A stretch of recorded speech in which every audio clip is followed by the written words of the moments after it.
yo las tomé de este profesor, de Juan Barreno. Él fue profesor de introducción a la práctica médica aquí en Punto Fijo y de práctica médica 2 que se ve en el sexto. Él fue traumatólogo y bueno, estuvo como profesor en nuestro posgrado y bueno, él falleció en el 2020 con lo del COVID. Entonces, bueno, aquí están, supongo ahí que las diapositivas son de su autoría. Varios de ellos me han preguntado sobre cómo son los profesores de introducción a la práctica médica, pero creo que la mayoría no lo conozco. Creo que nada más conozco al doctor Rolando Chivino, que fue el que escribió el libro Manual de Introducción a la Práctica Médica que les pasé, en conjunto con el que fue mi profesor en ese momento, el doctor Alirio Torres. A él le debo mucho de las cosas que he aprendido, que aprendí, no solamente en la materia, no solamente como tal de la semiología, sino muchas cosas de la medicina y muchas cosas de las que les he aconsejado cuando ustedes eh, han buscado consejos de mi parte, es porque me las ha orientado él de verdad. Una de las preguntas también que se plantean es qué libros deben usar. En este punto de la carrera ya han culminado el primer cuarto de la carrera y eh, ya han visto lo normal del cuerpo humano. Y ahora vamos a pasar a lo patológico. Entonces, en estas cosas ya son estudios más profundos eh, en el que un solo libro no tiene todo. Probablemente ustedes estudiaron anatomía por puro Rubier como yo, o por puro Steffi, eh, por puro Moore, por ejemplo, ¿verdad? Y la fisiología por puro Gayton o cualquier otro. Pero a partir de este momento, ustedes no van a poder estudiar las materias por un solo libro. De hecho, un tema por un solo libro. Ustedes van a estudiar neumonía, por ejemplo, no pueden agarrar eh, el Harrison de medicina interna y solamente leer ahí lo que está en neumonía, porque ningún libro tiene la verdad absoluta.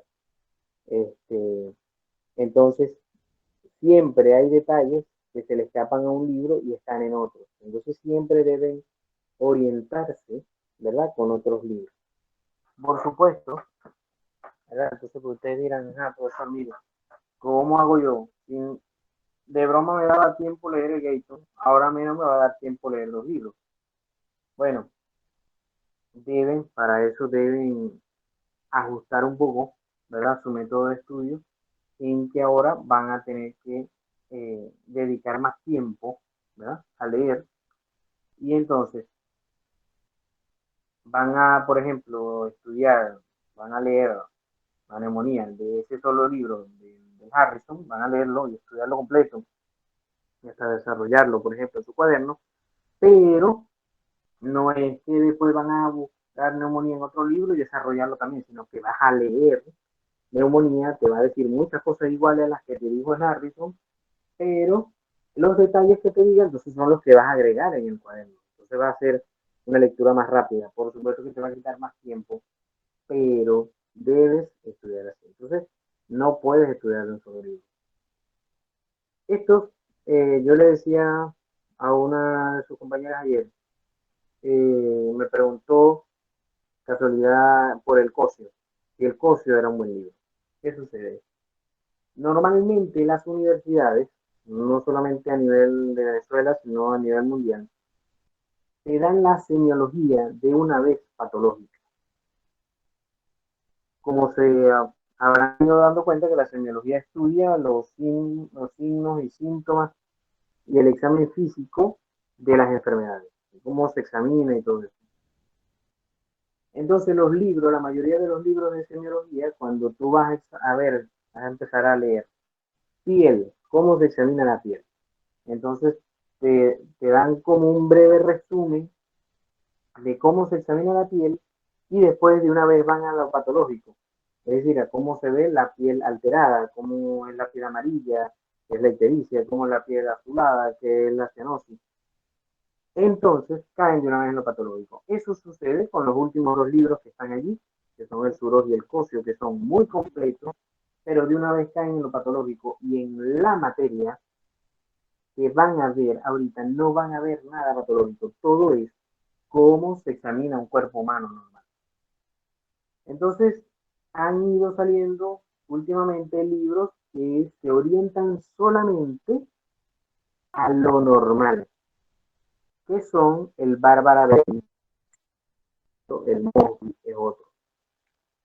Son libros que son los que ustedes deben usar en este momento para estudiar solamente lo normal. Luego le repito, ustedes preguntan a otros conocidos que ustedes tienen en otras universidades, le van a decir que ven semiología de una vez lo patológico.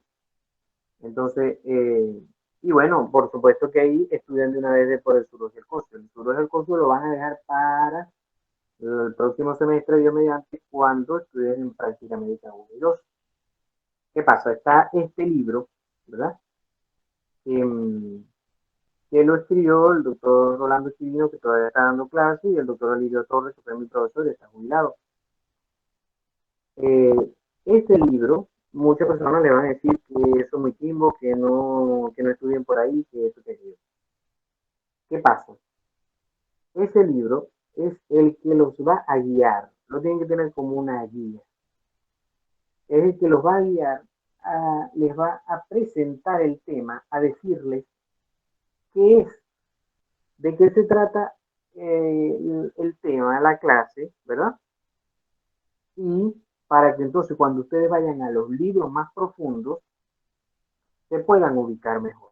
Además de que como está hecho por profesores de la universidad, les va diciendo los temas, eh, van en orden pues de cómo les van a ir dando a ustedes las clases.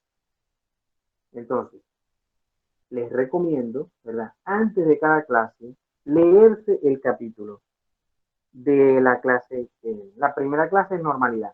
Se leen el capítulo. Y cuando lleguen a clase, ya van a ver que les va a ir mucho mejor, o sea, lo van a comprender. Y por supuesto, cuando vayan a buscar el tema en, en los otros libros que son más profundos, el Bárbara Day o el Mosby, se les va a hacer mucho más fácil. Ahora, también, ¿por qué también les puedo recomendar yo? Si ustedes, por ejemplo, vieron piel, ¿verdad? Estudiaron piel, ya lo estudiaron del Bárbara Base, del Mosby. A mí me gustaba más el Mosby que el Bárbara Base. Entonces, ustedes ven eso, estudiaron esos dos libros y bueno, de casualidad les sobró tiempo. Bueno, agarran el suro, se ponen a medio leer por encima las patologías y eso, porque yo siempre les he recomendado, que ustedes saben en morfo, que siempre vean un poquito algo de las enfermedades para que el cerebro diga, bueno, esto como que es importante porque algún día yo me voy a encontrar con esa enfermedad y entonces más les queda en la mente. Entonces empiezan a ver fotitos de cómo es la alteración de la piel y ese tipo de cosas, ¿verdad? Así les queda un poco más. Este libro, como creo que se lo pasé a todos, ya saben que está en PDF y yo se los paso. ¿Qué temas van a ver? ¿Mm? Entonces, este es prácticamente el temario. Ustedes dirán, ah, no, profesor, pero esta materia es más corta que Morfo. Morfo eran 60 temas. Aquí son menos de 20. Bueno, pero ¿qué pasa? Que cada tema de estos se puede llevar 2 y 3 clases fácilmente, sobre todo porque llevan práctica. ¿Eh? Y seguramente cuando venga el primer parcial, que van a andar como locos porque muchas cosas a lo mejor todavía les falta por entender o de practicar, entonces van a pedir al profesor que les dé una práctica completa de todos los temas y tal, otra vez como un repaso. Entonces ahí se van viendo el tiempo y por eso finalmente abarcas todos estos 18, 19 temas en todos los 4 meses, mientras Morfo es 60 temas.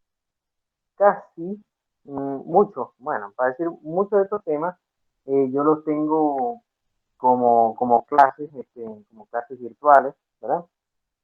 y sobre todo en los que están en negrita, sobre todo signos vitales, ¿verdad? Cabeza y URL, se los voy a ofrecer también como una clase, así como estamos haciendo hoy, este, reservárselos y que nos pongamos de acuerdo en su momento. Sí, porque signos vitales, de hecho, no la tengo, no la tengo dada así, no la tengo grabada en video. Y de cabeza y URL, que es cuando vienen los pares craneales, no crean se han escapado de ellos. Ahí van a ver pares craneales, porque depende del profesor, pares craneales lo pueden ver en ese tema de cabeza y URL o en el penúltimo tema que es neurológico. Entonces, a mí me gusta darlo de una vez con cabeza y URL, entonces, sobre todo los pares craneales que tienen que ver con el ojo, no los tengo en video, tengo en video de la nariz hacia abajo. Entonces, esos temas los podemos cuadrar en su momento, verlos como una clase. De resto, los demás están prácticamente los temas. Esa fotico es de uno de las mnemotecnias que llegamos a hacer en clase de mi cuaderno, porque mi cuaderno de introducción a la práctica médica lo considero un libro. Es el único cuaderno que yo mantengo de mi carrera, porque de verdad que fue mucho lo que aprendí. Y bueno. Entonces, bueno, este, en las clases ustedes tienen que tratar, ¿verdad? De no buscar memorizar todo lo que van a ver en la clase. De hecho, hoy mismo, todas estas láminas yo se las voy a pasar. Aquí hay como 200 ideas de láminas porque son muchos conceptos que ustedes se van a tener que aprender, pero por supuesto que hoy no se lo van a aprender. Yo sencillamente se los voy a pasar para que ustedes los lean y yo sencillamente voy a tratar algunas cosas. Pero, ¿cómo decirles? Ustedes dirán, ajá, pero ¿por qué coloque eso? Y bueno, porque las láminas del profesor Barreno quería que quedaran, que de alguna manera quedara toda esa información que está allí, porque de verdad que es bueno que ustedes lo lean, porque les va a servir mucho. No en este momento, por supuesto, a lo mejor ustedes si se ponen a leerlo ahorita no les va a quedar mucho, pero por ejemplo, cuando estén viendo el tercer tema, que es historia clínica, ¿verdad? Ahí es donde van a empezar a bailar joropo, porque entonces vas a empezar, es como que si te empiezan a hablar en chino, ¿verdad? Porque allí es que vas a empezar a hablar, te van a empezar a hablar en términos médicos, es decir, vas a tener que empezarte a aprender a juro los términos médicos. Hay muchas maneras, o sea, que ustedes me van a preguntar seguro, ¿cómo nos aprendemos los términos médicos? Miren, no, o sea, millones de maneras. Eh, mi prima, me acuerdo, que ella agarraba y hizo en papel bond todos esos glosarios y los escribía, otalgia, dolor en el oído, otorraquia, salida de líquido cefalorraquídeo por el oído. Entonces todo eso lo fue pegando todo alrededor de su cuarto en papel bond. Y ahí cada vez que ella entraba, que estaba en el cuarto, lo iba leyendo y ahí se lo fue aprendiendo. Yo, como soy medio rebelde, sobre todo con el caletre, no quise aprender porque ya no me va a aprender el caletre y que después me lo iba a aprender. Y bueno, me quedó. Entonces, por un momento yo me haya sentado a aprenderme los términos, sino que sencillamente a medida que fui avanzando en la carrera, me fui aprendiendo los términos. Pero no es la mejor manera. Cuando he dado esta materia, hay una profesora llamada Rasmen, que también dio introducción a la práctica médica en coro, que ella colocaba, le decía a los alumnos que construyeran un crucigrama, ¿verdad? O, un, o una sopa de letras. Y después, ¿verdad? O sea, que hicieras el crucigrama sin resolverlo, por supuesto. Que tú lo diseñaras, el crucigrama o una sopa de letras. Y después lo intercambiaba con los otros estudiantes, pues, que se la dieran a otro estudiante y que el estudiante se le pusiera a resolverlo. De tal manera que fuera una manera como, entre comillas, amena de resolverlo. de buscar, bueno, recordar otalgia, ver, perdón, por ejemplo, si estás resolviendo el crucigrama abajo, ves las verticales, los horizontales, ves dolor en el oído, bueno, te tienes que acordar que es otalgia para colocarlo arriba en el crucigrama. Cuando di clase, este, cuando di clase de introducción a la práctica médica, apliqué eso, pues. Apliqué eso, de hecho, como parte de una de las actividades que hicieran eso, algunos crucigramas, algunos usos por letra, después se lo intercambiaran y bueno, lo resolvieran. Esa es otra manera. Entonces, ustedes deben siempre tomar la costumbre de tratar en toda materia, tratar de lograr entender la clase. Hay veces que ustedes pasan toda la clase copiando, pero sin entender al profesor, ¿ah? Sin prestarle atención al profesor. Entonces, tienden a perder el tiempo, porque si ustedes copian la clase, o sea, para eso existen los celulares. En aquellos tiempos cuando yo estaba estudiando eran en MP3. Pero ya para eso existen los celulares, ustedes graban la clase ya. Si la quieren desgrabar, si la quieren copiar la clase completa.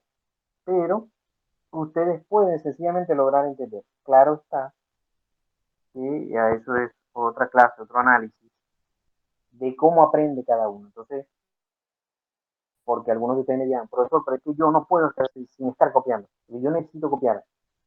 Y sé que existen personas así que si no copian, no, no les queda nada. Ok, eso es otra cosa. Pero hay veces que tú, sin copiar, pudieras comprender todas las cosas, ¿verdad? Pero pierdes el tiempo copiando. Entonces ustedes deben autoanalizarse o hacer pruebas sencillamente. A ver cómo me va hoy si yo no copio nada.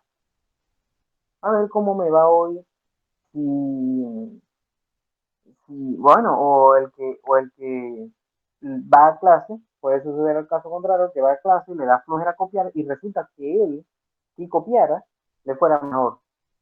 Entonces todas esas maneras de estudiar deben irlas probando, pero eh, yo siempre les digo a los estudiantes cuando estoy en clase, o sea, dándoles mis clases magistrales en un salón que estoy dando una materia, siempre les digo, miren, yo les voy a dar las láminas, por favor, si no quieren copiar, no copien, presten atención, porque yo no estoy las 24 horas como ustedes, ¿verdad? Que les voy a salir en el libro para explicarles. Entonces, el momento de ustedes entender una explicación es ahora, no después en la noche. Entonces, traten de entenderme y ahí plantean las preguntas, ¿verdad? Y lo de copiar lo pueden dejar para después, que cuando estén con el libro. Insisto, sé que hay las personas que tienen que estar copiando y ok, pero no necesariamente tienes que estar todo el tiempo estar copiando todas las láminas. Porque lo que el profesor, lo que tú necesitas del profesor es que te oriente, porque finalmente la información que él te está dando está en el libro, pero ¿para qué existe el profesor? Para que te traduzca lo que el libro te quiere decir, porque a veces es difícil entender el libro, ¿eh? Sobre todo eso me pasaba mucho con Farsa. Entonces, bueno, aquí están todas estas, como les decía, todos estos términos, ¿verdad? Que ustedes se van a tener que aprender, ¿verdad? Y que yo, por supuesto, estoy completamente a la orden. Si en algún momento, ¿verdad? Ustedes están estudiando, eh, doctor, no entiendo eso de eritema, escarlatina, ¿qué significa eso? ¿Qué tiene que ver eso? Yo con mucho gusto les explico, pues. Pero ponerme a analizar cada lámina, no vamos a perder un poquito de tiempo, pues. Es importante también que a veces busquen los sufijos y los prefijos, ¿verdad? ¿Cuál es el origen, ¿verdad? De esa palabra y de tal manera que de una vez así ustedes puedan saber qué significa la palabra.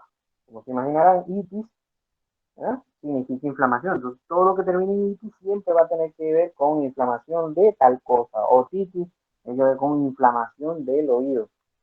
Igual que algia, que está aquí abajito, algia. odynia tienen que ver con dolor, ¿ves? Entonces, todo lo que termina en algia, ¿ah? Tiene que ver con dolor. Analgésico es un medicamento que evita el dolor, ¿no? Y bueno, aquí siguen. Ajá. Entonces ustedes ahorita, ¿verdad? Eh, van a empezar a agarrar libros, ¿verdad? De patología. A veces algunos ya lo habrán tocado, sobre todo porque están viendo microbiología, vieron micro uno, y entonces, bueno, buscaron una que otra enfermedad allí. Pero, entonces, para que sepan y para que se ubiquen, todo libro, ¿verdad? Con las enfermedades, tiene este esquema acerca de las enfermedades y ustedes, obviamente, las enfermedades van a tener que estudiar estos tópicos de cada una de las enfermedades. Entonces, el libro, por ejemplo, empieza neumonía. Entonces te va a dar el concepto, primero te va a dar el concepto de neumonía, es esto. Entonces, después va etiología. Entonces, etiología significa el origen. ¿Quién es el que origina la enfermedad? Entonces, obviamente, en el caso de las enfermedades infecciosas, bueno, va a ser obviamente el agente, pues, el agente causal va a ser el microorganismo, sea bacteria, sea un virus, sea parásito, o sea hongo, ¿no? Entonces, después habla la patogenia. La patogenia es cómo comienza la enfermedad. Es decir, cómo la etiología, cómo el origen, cómo el factor que va a causar la enfermedad, cómo entra en el cuerpo.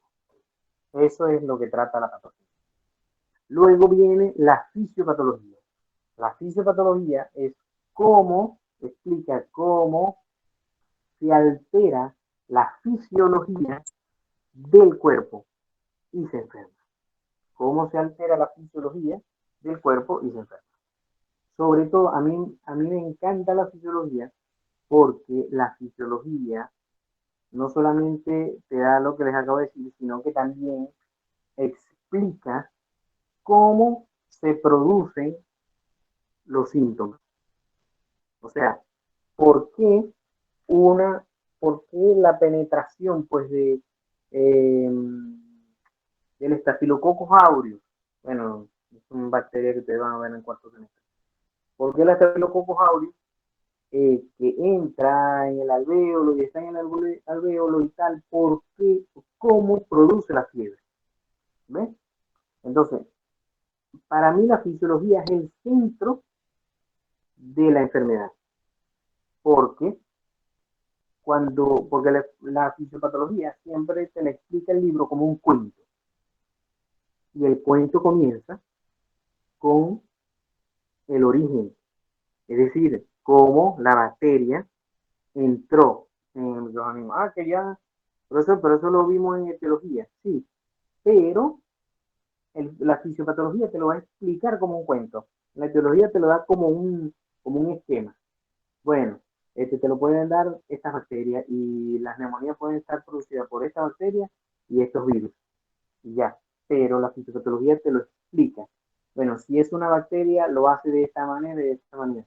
Sobre todo si es el Mycobacterium tuberculosis, lo hace de esta manera un poquito diferente y penetra aquí y hace este daño y por eso que va a producir los signos y síntomas. ¿Qué signos y síntomas? Entonces, ¿por qué? Porque entonces ahí caemos en el siguiente punto, que es la clínica. La clínica es los signos y síntomas. Que la diferencia entre signos y síntomas, para que lo vayan sabiendo, es que los síntomas es lo subjetivo que te dice el paciente. El paciente te va a decir, yo vengo porque tengo dolor, es algo subjetivo, que tú no puedes evidenciar el dolor. Que tiene dolor abdominal, tú lo acuestas y cuando lo estás examinando y palpando el dolor, tú vas a ver en su rostro que se llama la facies, tu rostro, vas a ver si en verdad está produciendo dolor o no. Es una manera de ver si el paciente me está diciendo mentira o no. Pero lo que quiero decir es que eso es un síntoma.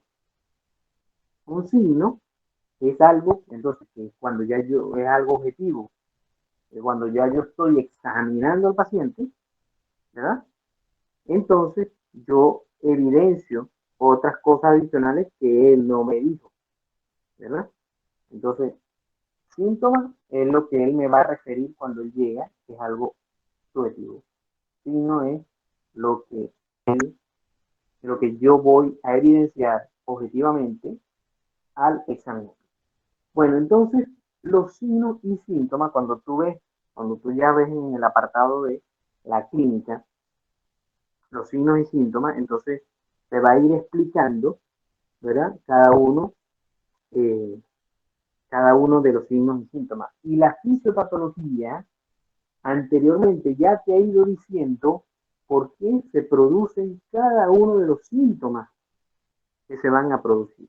¿Eh? Entonces, por eso es que a mí me gusta hacer énfasis en la fisiopatología de una enfermedad, porque te explica desde el origen hasta por qué se presentan los síntomas. ¿Por qué?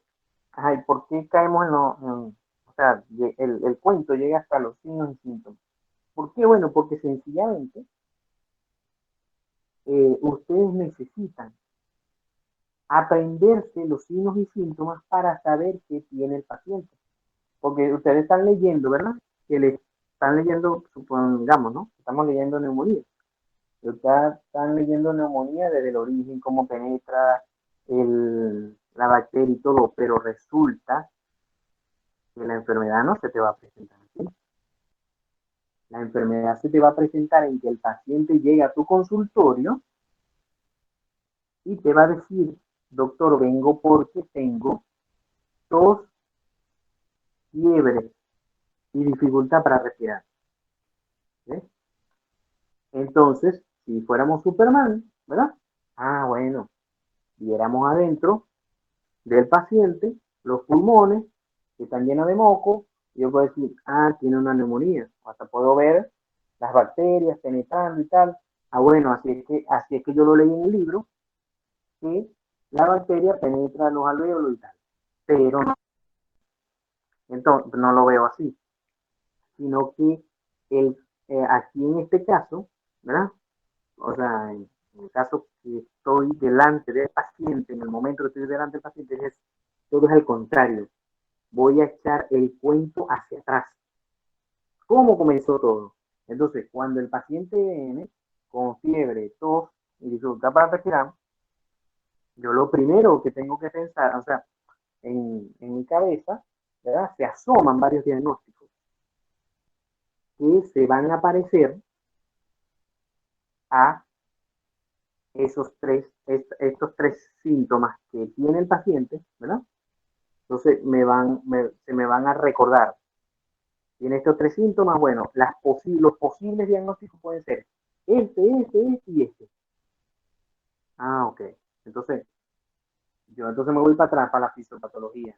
Ah, bueno, pero el origen puede ser algo bacteriano, una infección bacteriana. ¿Ve? Y entonces yo me voy hacia atrás y ahí es que voy llegando al diagnóstico y al origen. Entonces, por ello, es que va a ser súper importante, se dan cuenta desde ese momento, que ustedes van a tener que estudiar bien las enfermedades. Probablemente ahorita no, porque van a seguir viendo el examen físico normal y todo como se interroga normal y tal. Pero no se les olvide, muchachos, lo que uno no conoce, no lo busca. Es decir, si tú nunca has estudiado neumonía, no esperes que cuando el paciente te llegue con tos, fiebre y dificultad para respirar, a ti se te vaya a ocurrir en la mente que puede tener una neumonía. No se te va a ocurrir porque no lo has estudiado.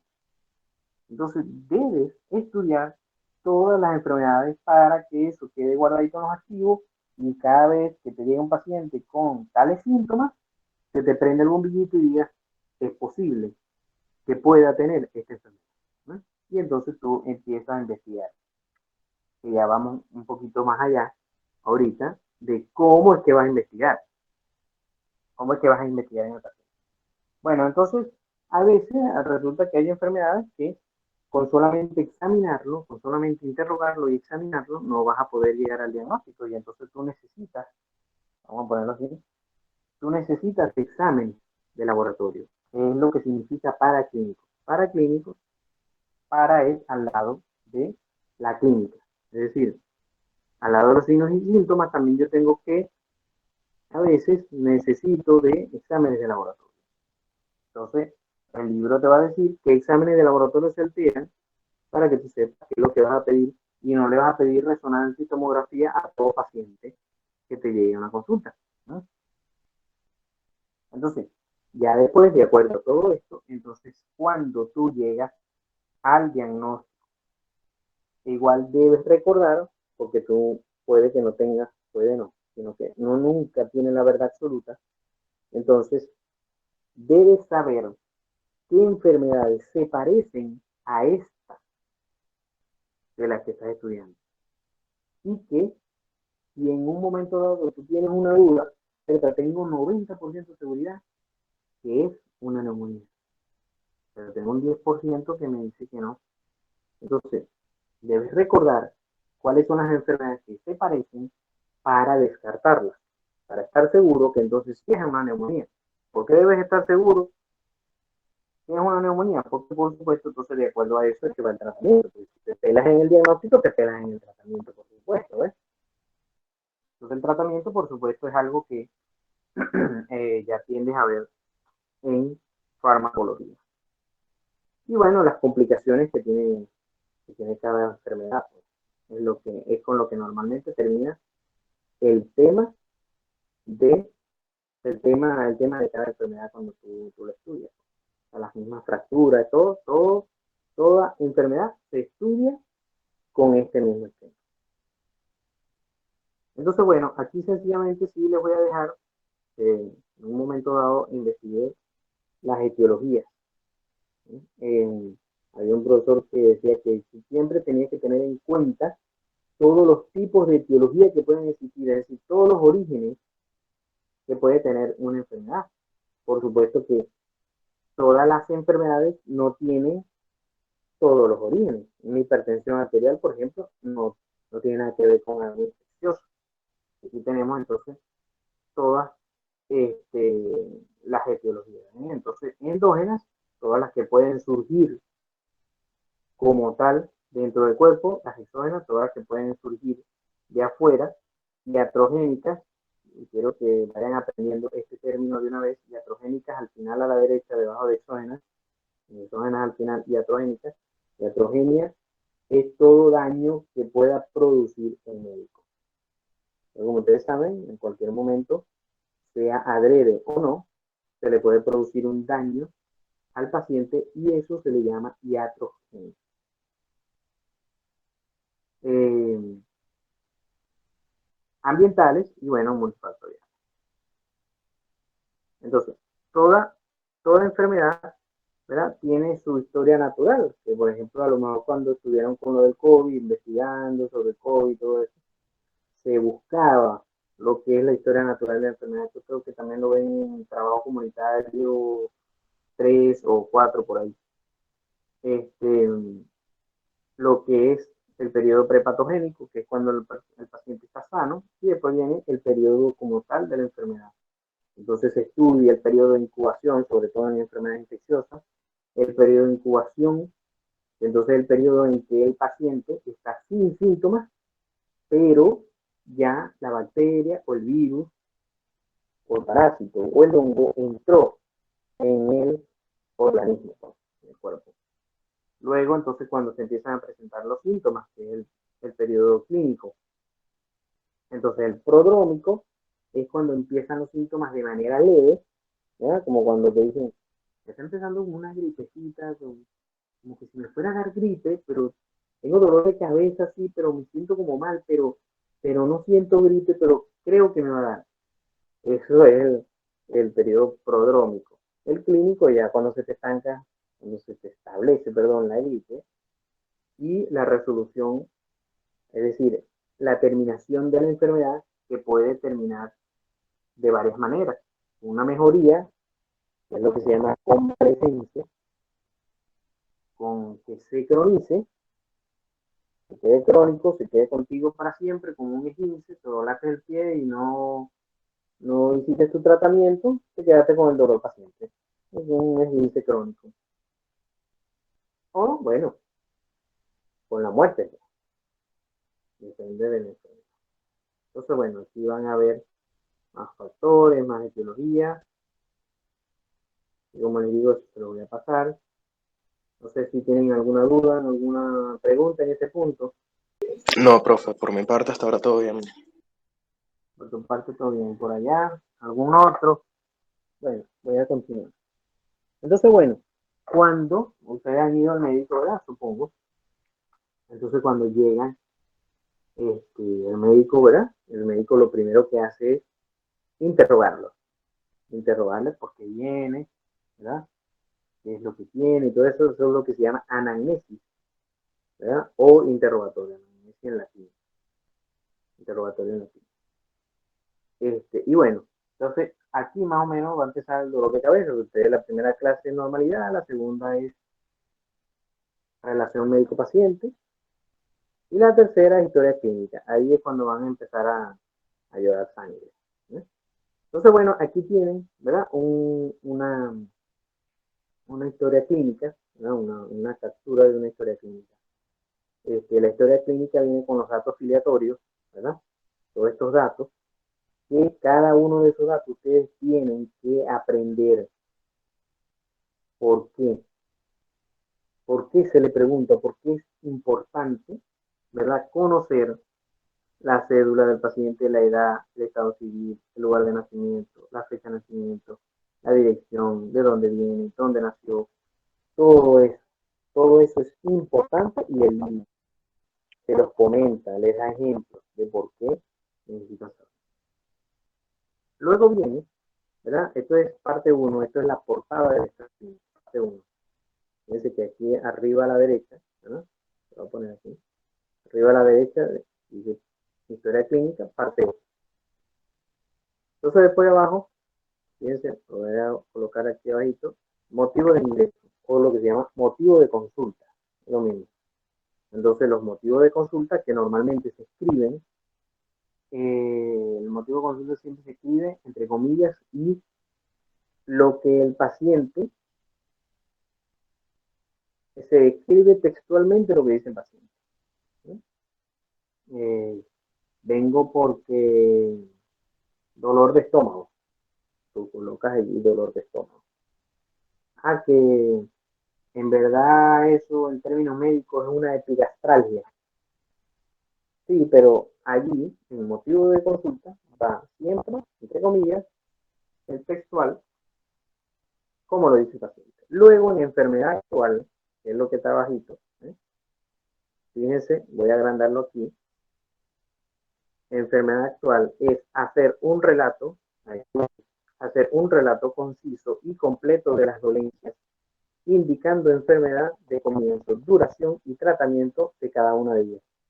Entonces, esto es lo que a ustedes les va a dar dolor de cabeza y a lo mejor es lo que más me voy a detener en esta clase.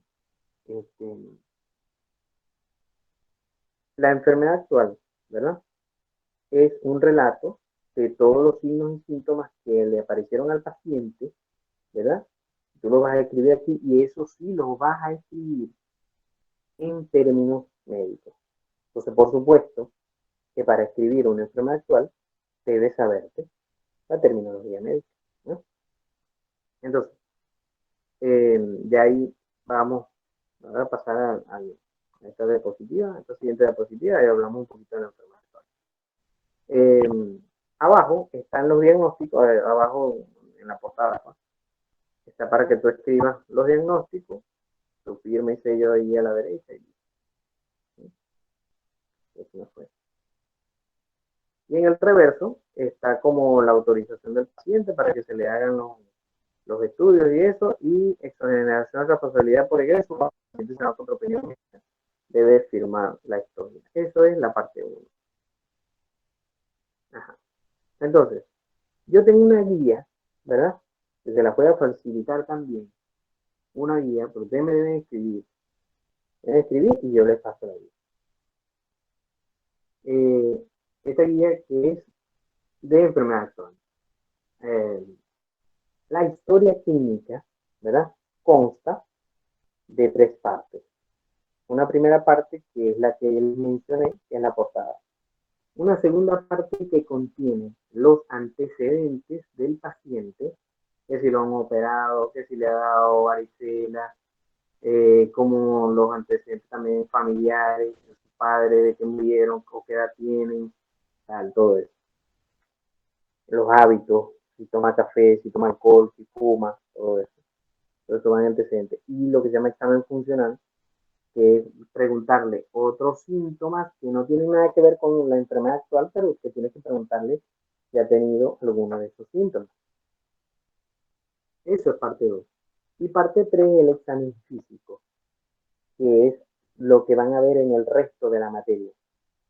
En cada materia, o sea, en cada tema, como se dieron cuenta, entonces van a ver cómo se examina la cabeza, cómo se examina el ojo, cómo se examina el tórax, cómo se examina el abdomen, cómo se examinan los genitales, cómo se examinan las extremidades, cómo se examina desde el punto de vista neurológico, cómo se examina la piel. Todo eso va en la parte 3 de la historia.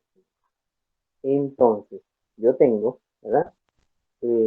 Esta guía fue hecha en la universidad por allá por el año 95, me imagino, porque fíjense, y el comienzo de esta enfermedad actual dice el día 12-11 del 95 por el doctor Sierra, que daba clase de introducción a una grafía médica también. Yo no lo conocí.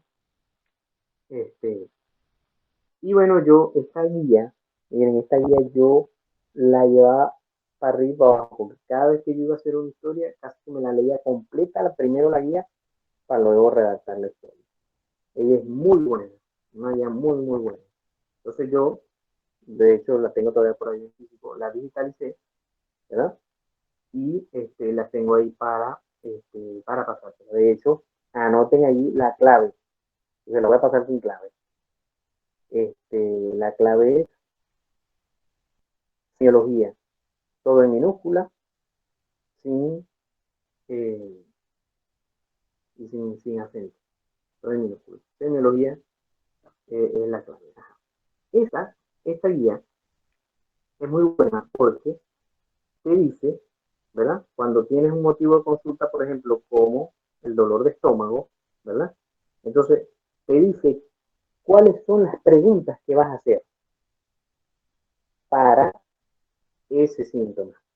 Todas las preguntas, qué es lo que tiene, desde cuándo, a qué hora inició, puede señalar un de otro, cómo le duele, cómo lo siente, se le va para un lado, todo eso. Y entonces después te da el ejemplo de cómo redactar la enfermedad. Es decir, vas a redactar todo lo que esto te dijo aquí, ¿verdad? Todas estas preguntas las vas a redactar, como dice allá arriba en la historia, un relato conciso de los síntomas y síntomas en el orden de aparición. ¿Mm? Normalmente se usa este, esta mnemotecnia, sobre todo para los dolores, sobre todo para los dolores. Lo puedo usar para cosas, pero no necesariamente es así. Entonces, sobre todo para los dolores, puedo usar lo que es esta mnemotecnia que es de la lista de R. Entonces, debes colocar, ¿verdad? O sea, para que tú te acuerdes cuando vas haciendo este interrogatorio. ¿Cuándo apareció? ¿Cuándo apareció? Fíjense que si aquí yo en mi letrita, aquí a la izquierda le estoy colocando como en la lista de R. Eh, ¿Cuándo apareció el dolor? ¿Dónde está localizado? ¿Cuán intenso es? ¿Verdad? ¿A qué se parece? ¿Cuál es el carácter? El carácter es la característica del dolor. Si es quemante, punzante, si va y viene, que es lo que normalmente se le llama tipo cólico, ¿verdad? Eh, si se irradia, la I, de la otra I es de irradiación, hacia dónde se va, y acá si hay algo que le calma el dolor, ¿no? O si se lo calma alguna posición, por ejemplo, las peritonitis este, se calman con posición maometana, ¿verdad? O las apendicitis con posición fetal. ¿Sí? Entonces, bueno, doctor, si me pongo así, se me calma el dolor, ¿no? Eh, ¿Cuánto dura? ¿Verdad? La recidiva, es decir, si el dolor vuelve o vuelve con algo, no, doctor, cada vez que yo como, me vuelve el dolor. Dolor que reincide con la situación. Todo eso, entonces, por supuesto que deben leer, leer, leer hasta el cansancio, muchachos. Si creían que no habían leído, si creían que habían leído mucho más bien en medicina, bueno, ahora es cuando van a leer. Y deben leer para poder aprender a redactar, porque esto debe quedar bien bonito redactado. Entonces, ¿qué sucede? Si vieron mis estados hoy, hice una captura de esto, ¿verdad? Sobre todo de esta. De hecho, eso está ahí medio escrito abreviado porque eso lo escribí. La última vez que yo di esta clase, lo escribí en ese momento porque, vamos a decir, me llovieron a la mente esas tres razones por las cuales una enfermedad actual sale mal. Y entonces no lo coloqué bien bonito en una lámina de nada, porque sencillamente se lo pedí a mi esposa en Caracas para que me pasara las láminas para ayudarlo de aquí. Y bueno, lo dejé así. Pero esto es importante porque la enfermedad actual siempre te va a salir mal al principio. Siempre te va a salir mal. Entonces, quiero decirles desde ahorita, por favor, no deprimirse porque les está saliendo mal. No se depriman por eso, porque eso nos salió mal a todo el mundo. Y ahí están las razones.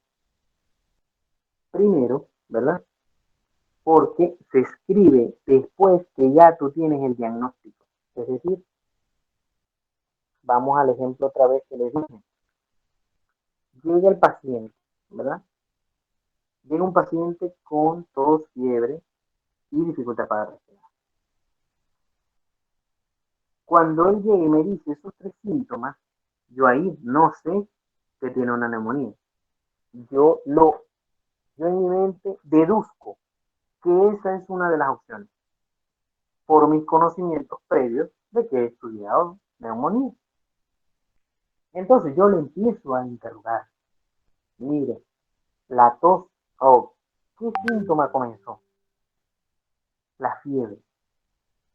¿De cuánto ha sido la fiebre? No me he tomado la temperatura. Ajá. ¿Le dan más en las mañanas o en las tardes? O en las noches. ¿Desde cuándo? Tal fecha me comenzó. Hace 2 días, hace un día. Luego vino la tos, doctor, pero no una tos seca, ¿verdad? Ajá, no. Supóngase que él no habla mucho. Ajá, pero supónganse que él no habla mucho. Entonces, y bueno, y después vino la tos. Ajá. Y la tos es seca o con moco. Bueno, doctor, primero fue tos seca cuando me comenzó con la fiebre y después empezó a botar flema. ¿Y cómo es la flema? ¿Verde o amarillenta? Entonces todo eso ustedes lo tienen que ir interrogando y cada vez se les va apareciendo más a neumonía o menos a neumonía. O por supuesto van, este, o se va apareciendo a otras enfermedades o las van descartando. Pues ustedes van a tener varios diagnósticos en su mente que son posibles que tenga en cuanto, o sea, desde que les digo esos tres síntomas, ustedes van a tener varios diagnósticos en su mente. ¿Eh? Entonces, después de eso, después que tú haces un buen interrogatorio, tú en tu mente ya tienes una enfermedad actual redactada, entre comillas. Entonces ustedes me dirán, ya, pero yo no me quiero capaz de hacer eso mañana cuando vea historia clínica. Por supuesto que no. ¿Por qué? Porque ustedes no conocen ninguna enfermedad. Entonces, como no conoces ninguna enfermedad, cuando empieces a interrogar a tu compañerito o a tu familiar, que es el primero con el conejillo de India que le da historia clínica, tú lo vas a empezar a interrogar y no sabes qué tiene. ¿Por qué? Porque no conocen las enfermedades. Entonces, ¿verdad? Cuando tú como médico ya, entonces estás interrogando al paciente, terminas de interrogarlo y lo examinas, ¿verdad? Y tú terminas de llegar a la conclusión y tú dices, bueno, esta neumonía, porque hay neumonías que tú puedes hospitalizar, que tú debes hospitalizar y otras que no. A lo mejor a alguno de ustedes les dio una neumonía y estuvo en su casa tranquilo. O tendrán un familiar que le dio neumonía y lo tuvieron que hospitalizar. ¿Por qué? Bueno, el libro tiene eh, varias indicaciones de por qué hospitalizar o por qué no, que no es el caso de que, digamos, pero bueno, ustedes como médicos decidieron hospitalizar el paciente. Entonces, tú decides hospitalizar al paciente, entonces tú te sientas a redactar la enfermedad actual. O sea, tú le dices al paciente, mira, tengo que ingresar. Entonces, cuando le dices que le vas a ingresar, es que vas a hacer la historia clínica y vas a hacer la enfermedad actual. La enfermedad actual se redacta en una historia clínica, pero si el paciente no lo vas a hospitalizar, perdón, si no lo vas a hospitalizar, no tienes que redactar historia clínica y por lo tanto no tienes que redactar enfermedad actual. Es decir, que tú sencillamente haces los recipes al paciente y se va a pasar. Ah, ¿ves? Entonces, doctor, ¿pero por qué no está echando ese cuento?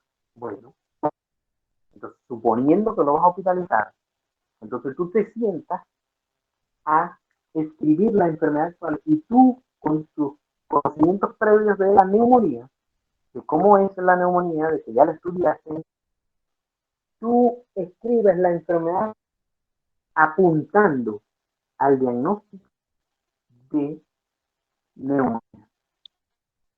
Porque si no, no vale la enfermedad actual. La enfermedad actual, métanse esto en la cabeza, si tienen un cuadernito ahí, pónganle un bordecito arriba.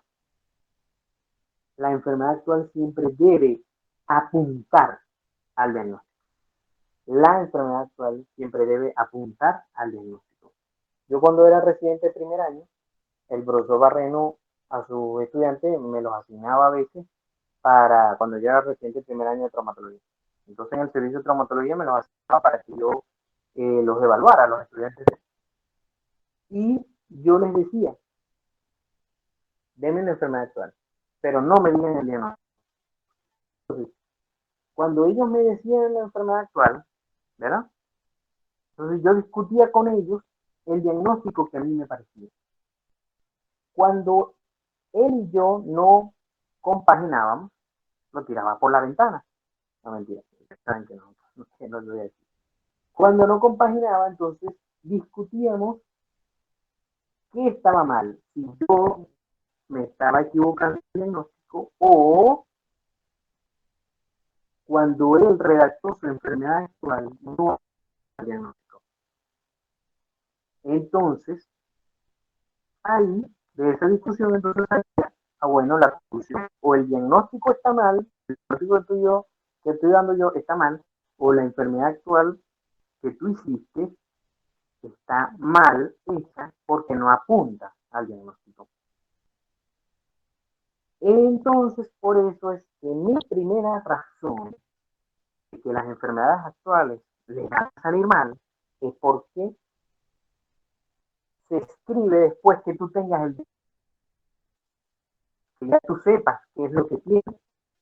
Por eso le repito, tú como médico cuando ejerzas, lo vas a escribir después que el diagnóstico ya lo sabes, de que porque a lo mejor este paciente tú lo examinaste y todo, y todavía tú seguías con la duda. ¿Qué le mandas a hacer al paciente? Una hematología, para ver cómo le mandas a hacer una radiodetectora, y bueno, ahí está. Ah, entonces ahí es cuando tú dices, mire señor, usted tiene que quedarse porque tiene una neumonía de los dos pulmones. Y eso es criterio de hospitalizar. Se queda. Ah, bueno. Y entonces tú empiezas a redactar la enfermedad apuntando el diagnóstico de neumonía. Pero ahorita ustedes que están cachorros, dice un tío mío, que están cachorritos, no saben los diagnósticos. No conocen los diagnósticos. Entonces no saben cómo apuntar para que la enfermedad quede bien. Y de ahí es que viene la segunda, bueno, que de hecho yo creo que el segundo punto de esto que tengo aquí es estar de primero. No conoce las enfermedades. conocer a las enfermedades que estén. Entonces, no conoce las enfermedades, esto es algo que normalmente se escribe después que tú has interrogado bien al paciente y después que lo has examinado, después que le has hecho los exámenes de laboratorio. Ahí es cuando tú normalmente redactas la enfermedad. Hago un paréntesis aquí.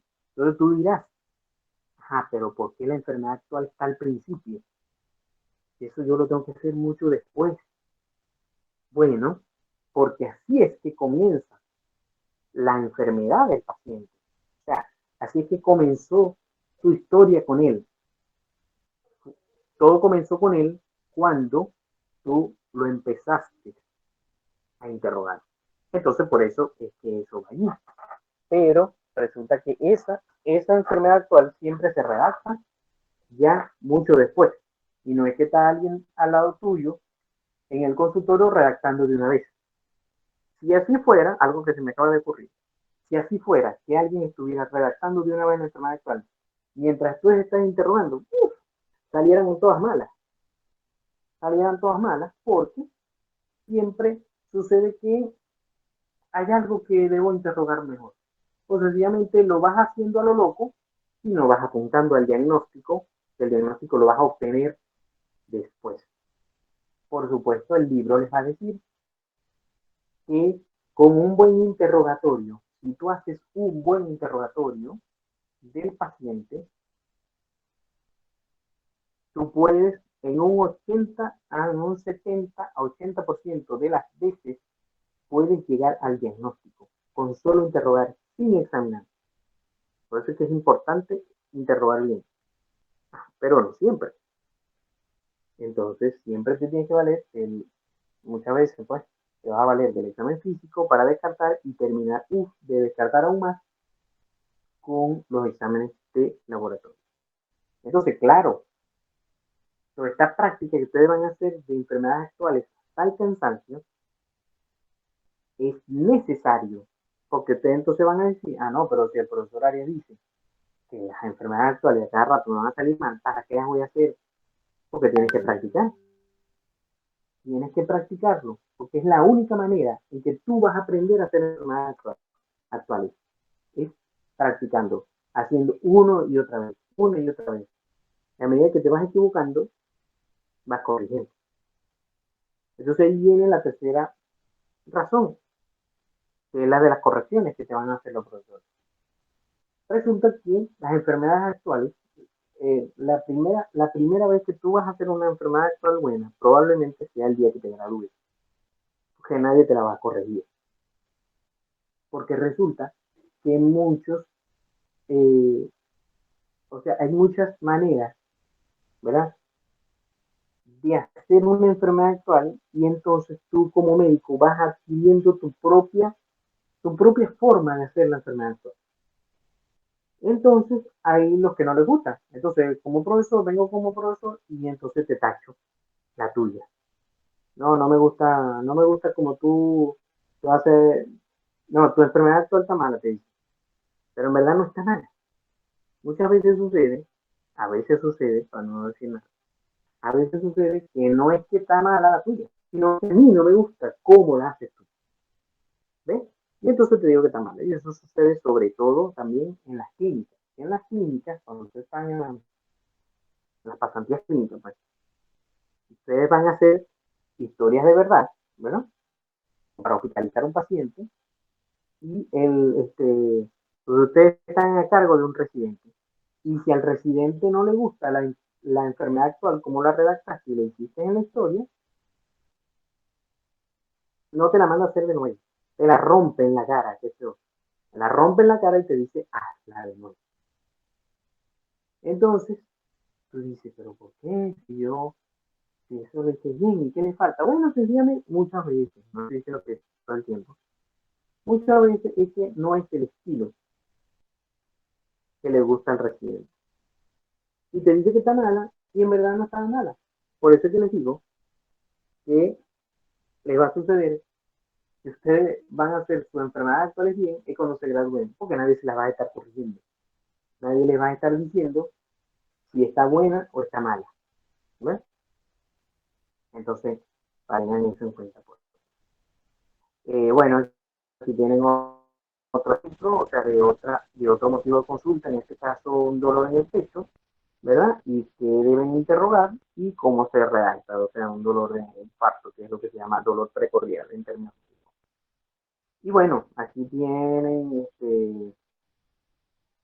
signos y síntomas hasta el cansancio, este, que se los voy a pasar. Vuelvo y les repito, me las deben pedir y yo con mucho gusto se los paso. Está por síntomas, reproductor, urinario, abdomen, neurológico, la marca. Como les había dicho, bueno, aquí viene la parte 2. En la parte 2 están los antecedentes. En los antecedentes van a ir los síntomas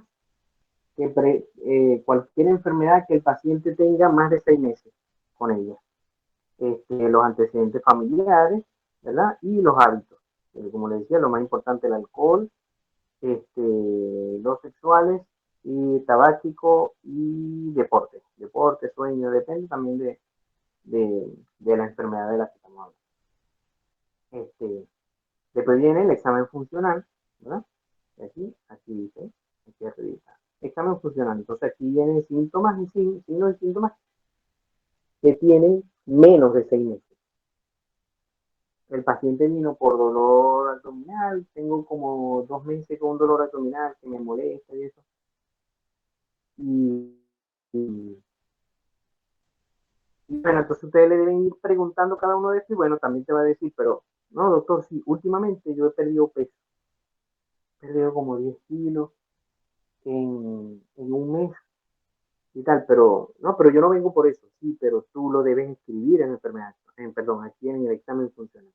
No es parte de la enfermedad actual que él tiene, pero tú lo debes escribir en el examen funcional. Entonces, cada uno de estos, fíjense, todos estos síntomas, ustedes los deben interrogar,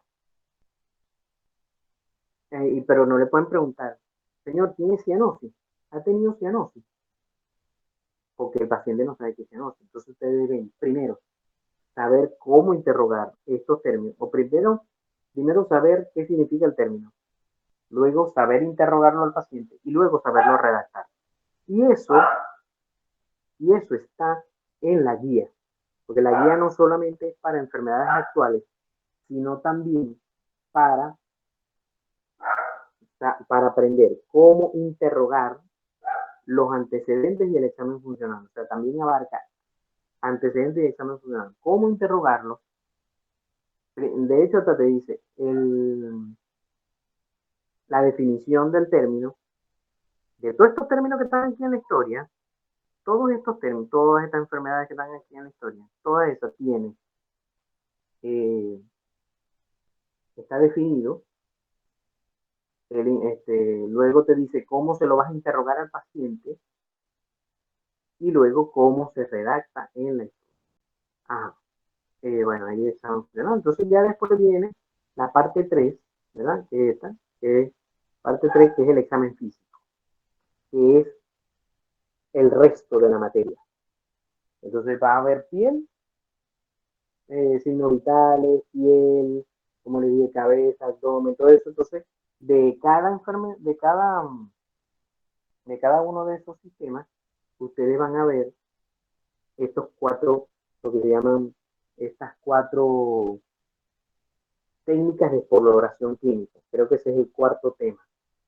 Técnicas de exploración clínica. Entonces, cómo se inspecciona la piel, cómo se palpa la piel, ¿verdad?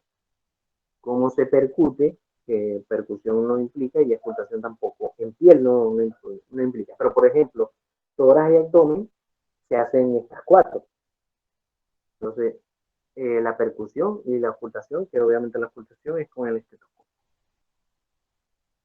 Equipo de exploración, que ya vamos a hablar al final.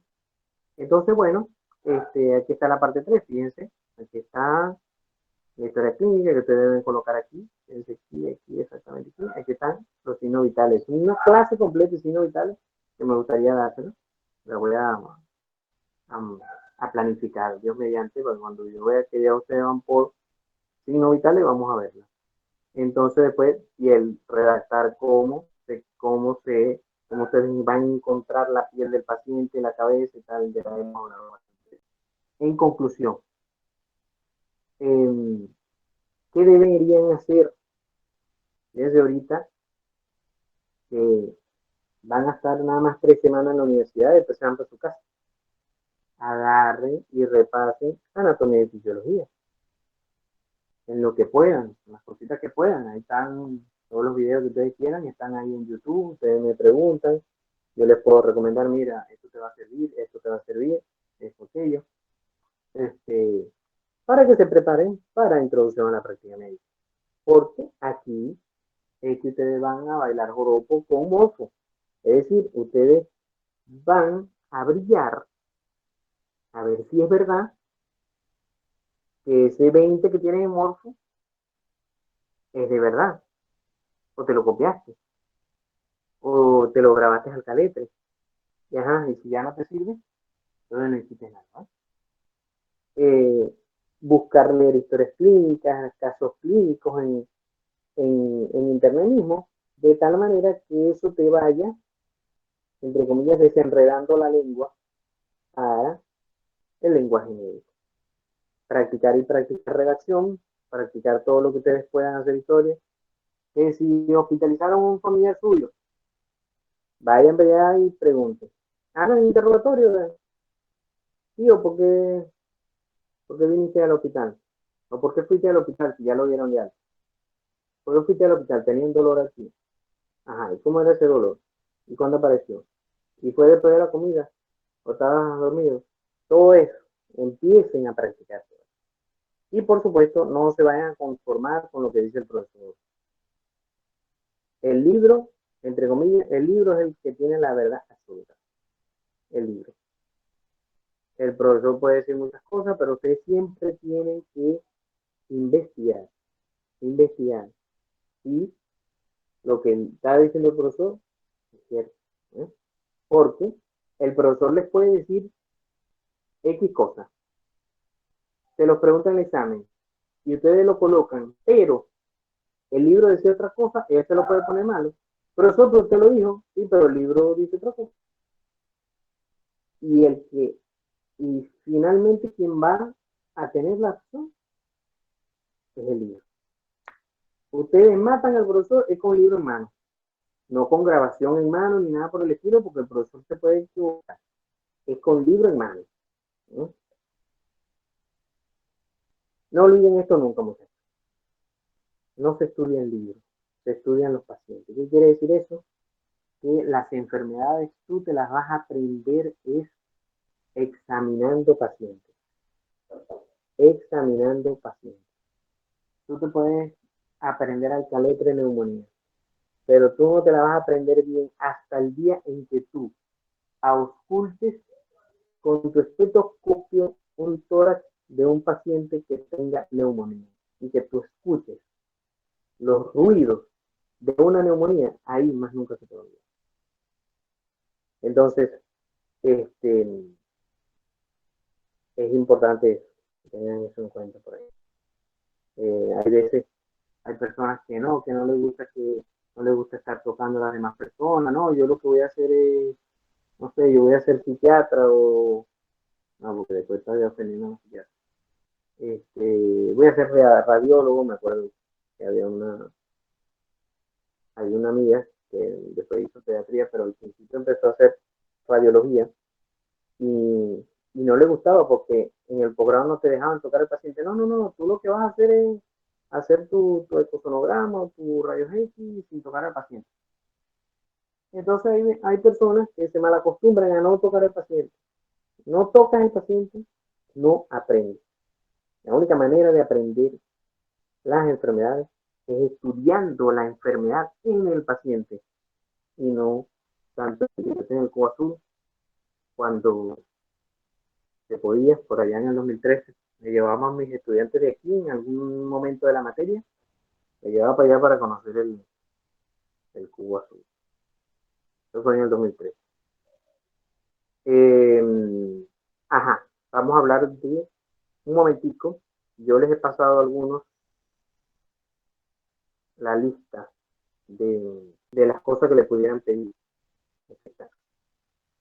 Alguien me pasó esta lista y entonces me preguntó, profesor, ¿están pidiendo esto? ¿Será que es necesario o no? Mire, yo como tal en la clínica, en introducción a la práctica médica, solamente compré el estetoscopio. En ese momento eran 100.000 bolívares de los super viejos, o sea, de los que no tenían apellido, de los antes de los después.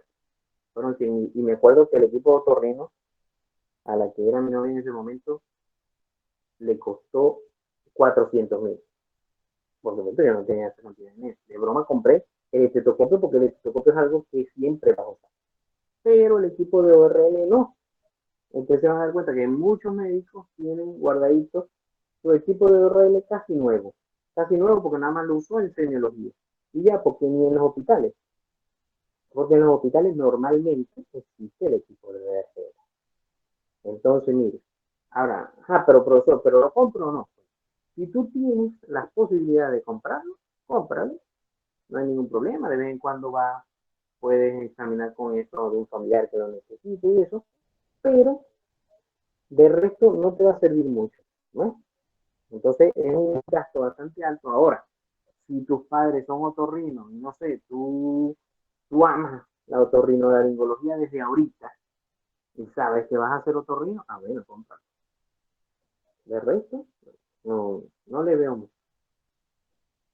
El tensiómetro, ¿verdad? Es algo que yo digo que sí, sí es algo que debes comprar, porque obviamente debes aprenderlo a usar. Y segundo, es algo que es necesario en cualquier casa, tener un, un tensiómetro, no, un esfingomanómetro se llama eso, un esfingomanómetro. Deben comprar, es el de agujita, tiene su manómetro de aguja, porque de esa manera es que lo van a aprender a hacer bien. El digital no es que no sirve, es decir, si tienen un digital en la casa, no tienen por qué comprar otro. Pero con su amiguito buscan para aprender. El amiguito que tenga el esfingomanómetro de aguja, entonces lo aprenden, o sea, practican con él, ¿no? Practican con él de cómo se usa. Sobre todo, o sea, si el esfingomanómetro viene que no es necesario usar el estetoscopio, mucho peor todavía en el sentido que ustedes tienen que aprender a usar el estetoscopio para tomar la presión arterial. Ajá. Lo otro es, bueno, cinta métrica es algo que de verdad que es barato. Ustedes pueden comprar una cinta métrica normal en un sitio donde es donde se miden las telas y martillos para reflejo, nada más lo vamos a usar en la parte neurológica, así que si un amiguito tuyo de ustedes lo tiene mayor posibilidad y tiene el martillo, no hay por qué comprar. Es decir, es algo que tú puedes comprar ya cuando vayas a ejercer la medicina. Pero tampoco es tan caro. La linterna, bueno, la mayoría de los médicos usamos el flash del celular. Puedes comprar tu linternita, que si hay un combito que te trae la linternita, el esfingomanómetro, el mismo color, no sé qué, lo he visto por ahí, excelente. Termómetro es algo que todo el mundo debe tener en su casa. Por supuesto, el mejor es el de el otálgico. Eso tarea para la casa porque el otálgico es mejor. Baja lengua, bueno, eso es un paquete completo de baja lengua de madera. Tampoco es necesario que lo compres. Pueden comprar algunos, tener algunos y ya para nada más en el momento cuando se va a examinar la boca. Igual gasas, un poquito, reglas. También se la quitan al hermanito que tenga por ahí. La regla, eso es para uno o dos temas, nada más que una regla de 30 centímetros. Igual algodón, pueden comprar un paquetico de algodón. El reloj, un reloj de aguja que suene tic tac, también, o sea, pueden tener uno, alguno tendrá ese reloj y ya. O mi papá tiene uno, bueno, se lo piden prestado que nada más para el día cuando van a ver la parte, eso es más que todo para examinar el oído, para ver si escucha el tic-tac del reloj. Ya pasó, eso es algo un poco más caro, y de verdad que solamente para uno o dos, como les digo, pruebas en el oído. De verdad que es para nada necesario. Carta de NEL es la carta que ustedes ven que tienen los oftalmólogos para ver las letras. Entonces tampoco es que completamente necesario. Alguien que la tenga en el salón ya con para que van a tener dos o tres cartas. Entonces, miren, yo creo que eso es más o menos lo que yo les diría. Pues. Estoy completamente a la orden de ustedes. Si tienen alguna duda, alguna pregunta por ahí, bueno, me alegra. De verdad que, bueno, seguramente también me alegra, me alegra. Seguramente las dudas irán saliendo a medida que van avanzando. Y bueno, estoy a la orden cualquier cosa. Bueno, un abrazo, bueno, a la orden siempre. A la orden a todos.